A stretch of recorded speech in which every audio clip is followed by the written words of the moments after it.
فأنا ناصح لإخواني بالصدع بالحق تبيض وجوههم.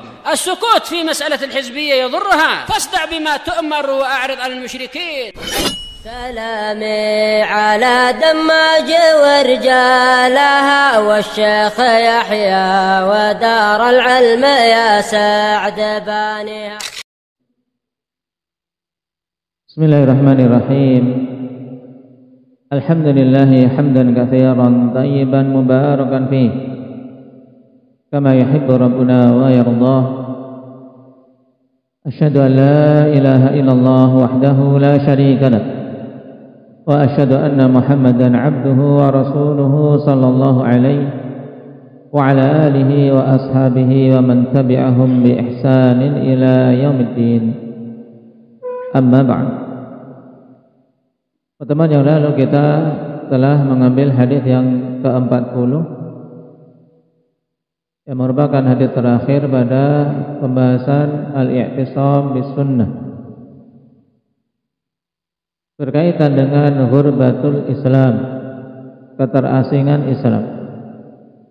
Di sini Nabi sallallahu alaihi wasallam sebutkan dua kondisi keterasingan. Keterasingan di awal Islam dan keterasingan di akhir masa-masa Islam, yaitu keterasingan yang datang belakangan setelah kaum muslimin mengalami kejayaan. Keterasingan di awal Islam maksudnya bagaimana? Indak ya Hamzah.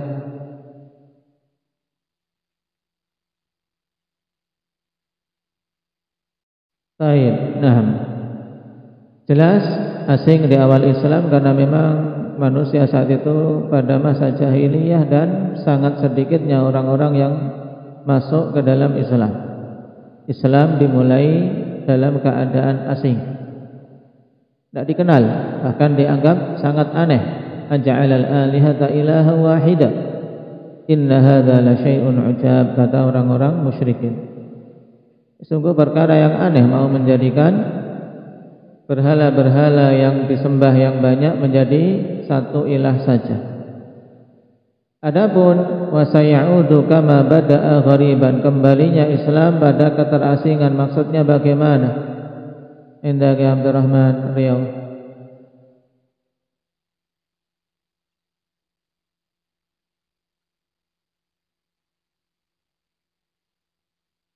Baik, yaitu asingnya Islam di sini, yaitu karena apa? Karena sedikitnya mereka-mereka yang berada di atas ajaran Islam yang sahih, dan asingnya sunnah Nabi sallallahu alaihi wasallam di tengah-tengah kaum muslimin itu sendiri. Kembali asing karena ajaran yang murni, ajaran yang betul-betul dari Nabi sallallahu alaihi wasallam dan diajarkan oleh para sahabat kepada umat ini banyak ditinggalkan. Sunnah-sunnah banyak ditinggalkan.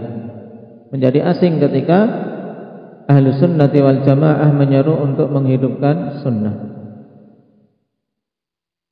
Kemudian Nabi sallallahu alaihi wasallam berikan kabar gembira bagi al-ghuraba, bagi orang-orang yang asing dengan tuba. Apa makna tuba? Indah ya Huzaimah.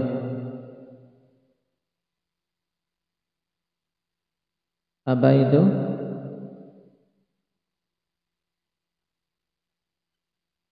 Nah, tuba secara umum bermakna kehidupan yang bagus, kondisi yang baik.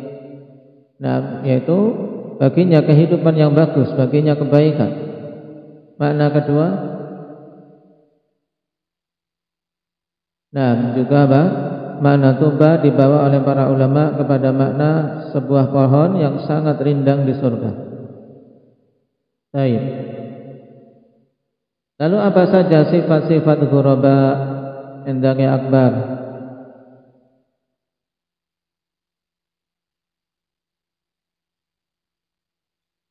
Nah, alladzina yuslihuna idza fasadan nas, orang-orang yang berbuat islah, berbuat perbaikan di saat manusia rusak. Nah, manusia banyak yang rusak, mereka apa? Menyeru untuk melakukan perbaikan. Manusia banyak meninggalkan sunnah, kita menyeru agar mereka kembali pada sunnah. Sifat yang kedua apa Jabir?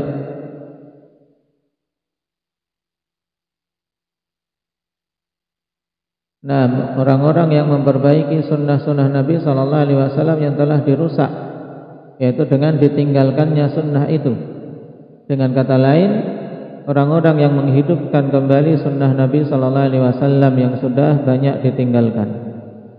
Alladzina yuslihuna apa?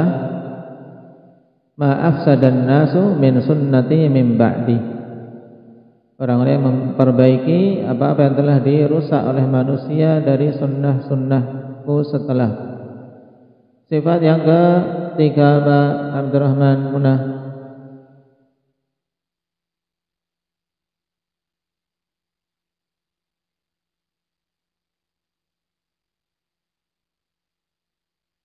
Yaitu orang-orang yang meninggalkan kaumnya, meninggalkan daerahnya demi menyelamatkan agamanya. An-nuzza' minal qabail. Nah, orang yang hijrah meninggalkan tempatnya di situ keburukan, tempatnya di situ kesyirikan atau kebid'ahan-kebid'ahan, dan dia ingin menyelamatkan agamanya.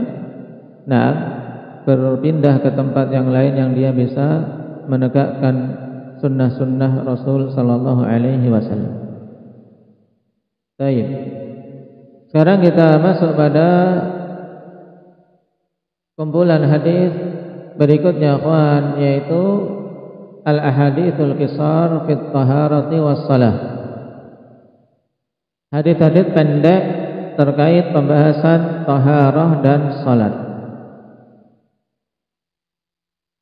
Dan pada hadis-hadis ini, akhwan, juga sangat penting untuk menjadi bekal kita, yang dari hadis singkat tersebut insyaallah taala seorang bisa mengembangkan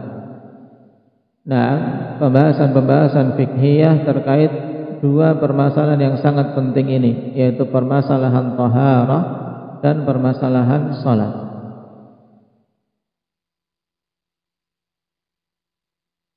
Kita ambil bab yang pertama, bab fadlit taharah. Bab keutamaan taharah.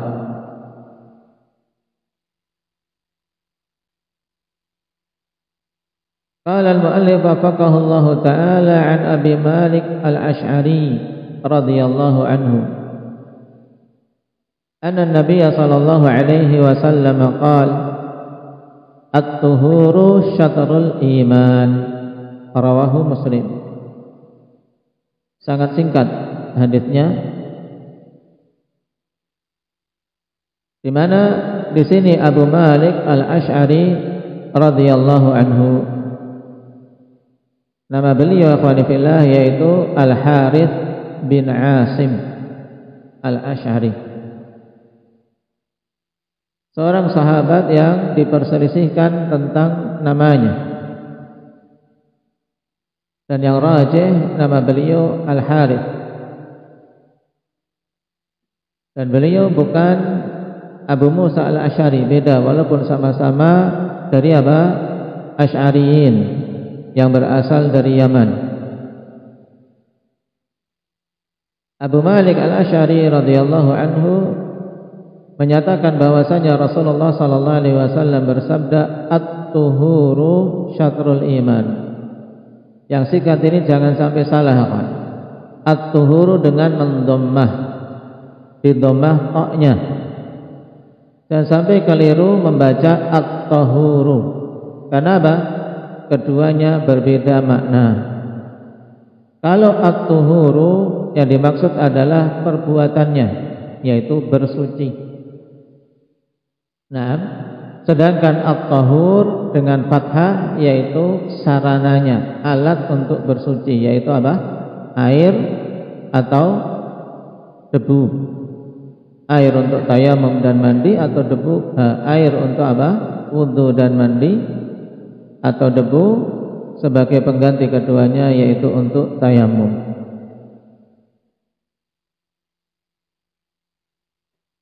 Dan yang dimaksud pada hadis ini adalah yang berharakat dhammah, at-tuhur, yaitu perbuatan di mana seseorang mengupayakan untuk mensucikan dirinya, baik dari hadas maupun dari khabath. Nah, dari hadas atau dari khabath. Khabath yaitu najis. Nabi SAW mengatakan bahwasanya at-tuhur yaitu bersuci syatrul iman. Syatr itu nisfun. Apa maknanya berarti? Indah ya raga. Syatrun sama dengan nisfun. Berarti maknanya setengah. Taib. Setengah dari keimanan. Berarti makna hadis ini bagaimana? Indah ya Abdullah lengkapnya. At-tuhuru syatrul iman.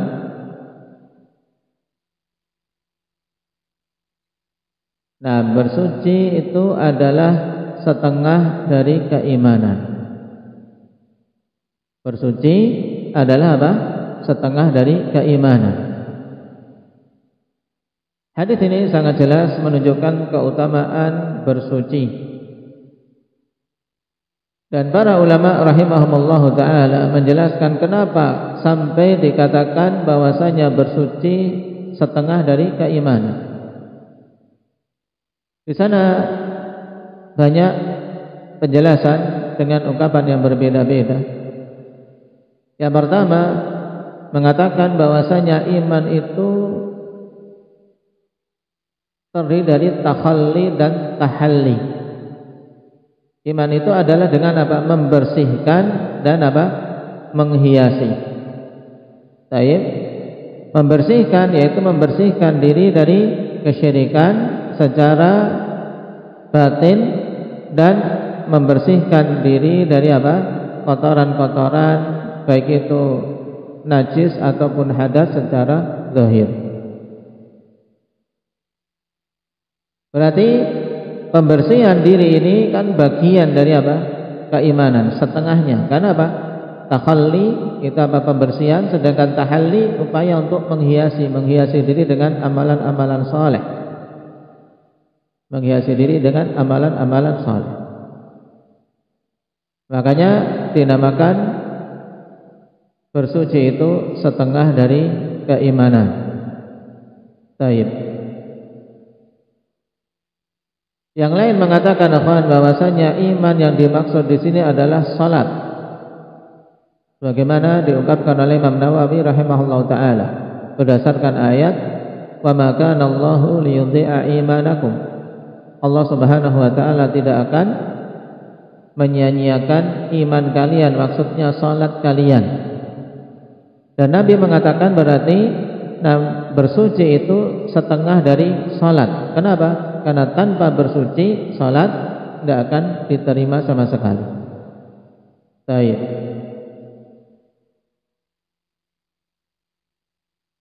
Yang lainnya mengatakan bahwasanya bersuci itu setengah dari iman. Kenapa? Kata Al-Hafidz Ibnu Rajab rahimahullahu taala, "Li'anna al-iman 'inda al-itlaq yadkhulu fihi al-a'mal wa at-taharatu min ajallil a'mal fa kanat nisfal iman." Dikarenakan keimanan itu ketika disebutkan secara mutlak maka masuk di dalamnya juga amalan-amalan. Karena keyakinan ahli sunnati wal jamaah, iman itu meliputi keyakinan di dalam hati dan ucapan dengan lisan serta amalan dengan anggota badan. Dan taharah itu termasuk di antara seagung-agung amalan. Maka diungkapkan oleh Nabi itu ibarat setengah dari keimanan. Baik. Yang jelas dari semua ungkapan-ungkapan para ulama ini menunjukkan besarnya kedudukan iman, besarnya kedudukan taharah di dalam Islam. Baik. Makanya hadis ini merupakan dalil yang sangat jelas dan tegas menunjukkan keutamaan taharah. Nah, bahwasanya bersuci merupakan setengah dari keimanan. Yaitu berarti bagian besar. Nah, bagian besar dari keimanan. Dan hadis ini cukup bagi kita untuk menunjukkan keutamaan taharah, keutamaan menjaga kebersihan, sehingga tidak perlu kita mendatangkan kalimat yang masyhur an-nadzafatu minal iman, yang itu bukan hadis dari Nabi sallallahu alaihi wasallam. Nah, an-nadzafatu minal iman bersamaan dengan masyhurnya kalimat itu, sebagian menganggap adalah hadis Nabi. Nah, dan kita tidak mendapatkan satu riwayat pun yang marfu sampai kepada Nabi sallallahu alaihi wasallam menyatakan demikian. Cuman maknanya sahih. Maknanya sahih, sehingga ini kalimat moto.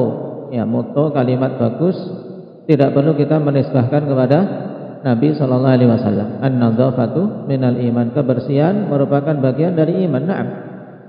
Tayyib. Dalilnya apa? Dalilnya adalah hadis ini, at-tuhuru syatrul iman. Tayyib. Dan keutamaan yang lain dari taharah, Allah Subhanahu wa taala telah perintahkan dalam awal-awal surat yang turun kepada Nabi kita Muhammad sallallahu alaihi wasallam. Surat yang pertama kali turun apa? Indaka Zaid. Iqra. Surat Al-Alaq ayat pertama sampai 5. Kemudian setelah itu beberapa saat terputus wahyu pada Nabi sallallahu alaihi wasallam. Terputus wahyu. Sampai-sampai Nabi sallallahu alaihi wasallam merasakan sangat sempit rasanya. Kenapa? Karena terputus dari wahyu. Kemudian wahyu yang pertama turun setelah itu, yaitu setelah masa terputusnya wahyu bagi Nabi sallallahu alaihi wasallam, yaitu surat Al-Muddatsir. Ya ayyuhal muddatsir qum fa'anzir wa rabbaka fakabbir wa thiyabaka fatahhir. Sehingga Nabi kita Muhammad sallallahu alaihi wasallam diangkat menjadi nabi itu dengan Iqra, karena dengan itu beliau menjadi nabi, utusan Allah Subhanahu wa taala. Kemudian diangkat menjadi rasul, datang perintah tegas dari Allah untuk menyampaikan. Qum fa'anzir, berdirilah dan berikanlah peringatan kepada manusia. Beliau diangkat menjadi rasul dengan Al-Muddatsir. Nah, pada surat Al-Muddatsir ini Allah Subhanahu wa taala di antara perintahnya kepada Nabi kita Muhammad sallallahu alaihi wasallam yaitu berkaitan dengan masalah taharah. Yang pertama, qum fa'anzir, perintah untuk berdakwah. Wa rabbaka fakabbir, perintah untuk mentauhidkan Allah Subhanahu wa taala. Wa thiyabaka fatahhir, perintah untuk taharah. Perintah untuk apa? Bersuci. Wa thiyabaka fatahhir, dan pakaianmu wahai Nabi sucikanlah. Maka taharah termasuk di antara perkara-perkara awal yang diperintahkan oleh Allah Subhanahu wa taala kepada Nabi kita Muhammad sallallahu alaihi wasallam di dalam Al-Qur'an, yang mencakup taharatul batin dan taharatul zahir. Taharah batin itu membersihkan batin dari kotoran-kotoran syirik, kotoran-kotoran dosa, kotoran-kotoran keyakinan yang sesat.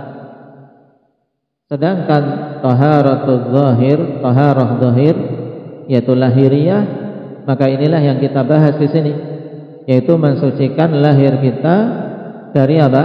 Dari najis dan juga dari hadas. Karena sesuatu yang kita diperintahkan untuk membersihkan diri darinya secara zahir adalah dua ini. Najis dan hadas. Dan kedua-duanya masuk dalam cakupan perintah taharah.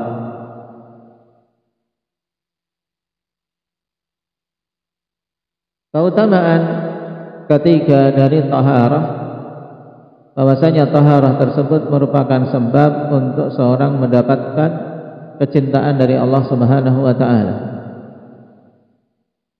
Sebagaimana dalam ayat innallaha yuhibbut tawwabin wa yuhibbul mutatahhirin. Sungguhnya Allah Subhanahu wa taala mencintai orang-orang yang banyak bertobat kepada Allah dan banyak melakukan taharah, yaitu orang-orang yang senantiasa menjaga taharah dan senantiasa mengupayakan kesucian, menjaga diri dari najis-najis, menjaga diri, menjauhkan diri dari hadas. Kapan saja berhadas berupaya untuk mengangkatnya.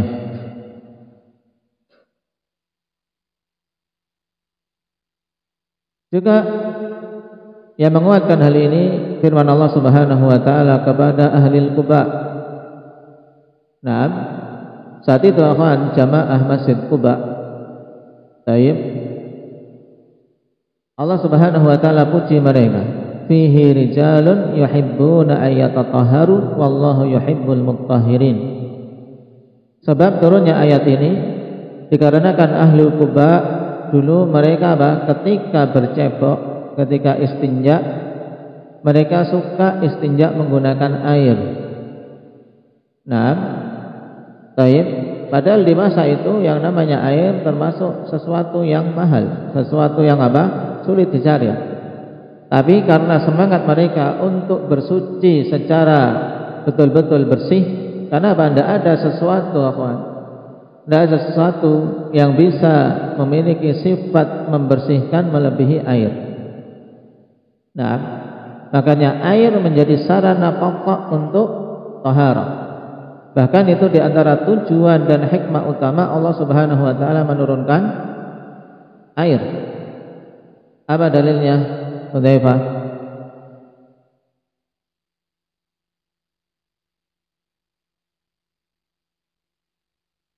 Wa anzalna minas sama'i ma'an tahura, dan kami turunkan dari apa? Dari langit, yaitu dari awan, air tahura, yaitu untuk alat bersuci, sebagai sarana untuk bersuci, tahur. Ayat yang lain mana Rifki?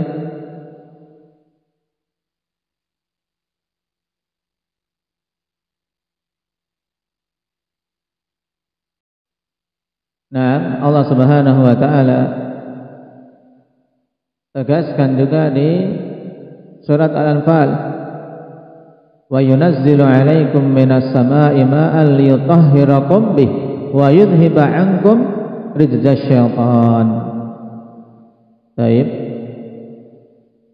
Allah Subhanahu wa taala turunkan untuk kalian dari langit berupa air, yaitu maksudnya dari awan-awan. Liyutahhirakum bih, untuk kalian bisa melakukan taharah dengannya. Wa yudhiba ankum rizza syaitan, dan untuk apa? Menghilangkan dari kalian kotoran-kotoran syaitan. Baik. Hikmah yang pertama yang Allah Subhanahu wa taala sebutkan yaitu untuk taharah. Ini menunjukkan pentingnya taharah. Nah, kembali kepada ahlu Quba, akhwani fillah, mereka orang-orang yang semangat untuk taharah menggunakan air. Baik. Maka kemudian dipuji oleh Allah Subhanahu wa taala, fihi rijalun yuhibbuna ayyatatahharu. Mereka ini adalah, pada penduduk Quba ada orang-orang yang mencintai untuk melakukan taharah, bersuci. Wallahu yuhibbul mutahhirin, dan Allah Subhanahu wa taala mencintai orang-orang yang bersuci, menyukai perbuatan bersuci dan mengupayakan untuk menjaga kesucian. Keutamaan yang lain dari taharah, datang nas-nas khusus berkaitan dengan perbuatan taharah yang berupa wudu. Wudu sangat didorong di dalam Islam, yang padanya keutamaan besar. menjadi sebab gugurnya dosa-dosa. Ketika mencuci tangan, mencuci wajah, mencuci kaki, berguguran dosa-dosa. Seorang mencuci wajahnya berguguran dosa-dosa yang dilakukan dari sebab pandangan mata. Mencuci tangannya berguguran dosa-dosa dari hal-hal yang dilakukan oleh tangannya. Demikian pula ketika mencuci kaki. Nah,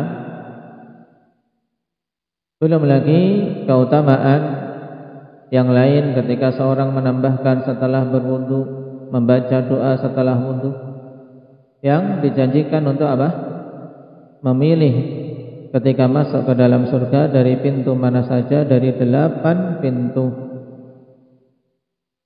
dari pintu-pintu surga. Maka ini jelas menunjukkan keutamaan taharah. Nah, makanya ditegaskan oleh Imam Nawawi rahimahullahu taala, hadis at-tuhuru syatrul iman termasuk hadis pokok di dalam Islam. Kata Imam Nawawi rahimahullahu taala, hadzal haditsu aslun 'azimun min usulil Islam. Hadis ini termasuk hadis pokok yang agung dari pokok-pokok keislaman. Kenapa? Karena berkaitan dengan masalah taharah.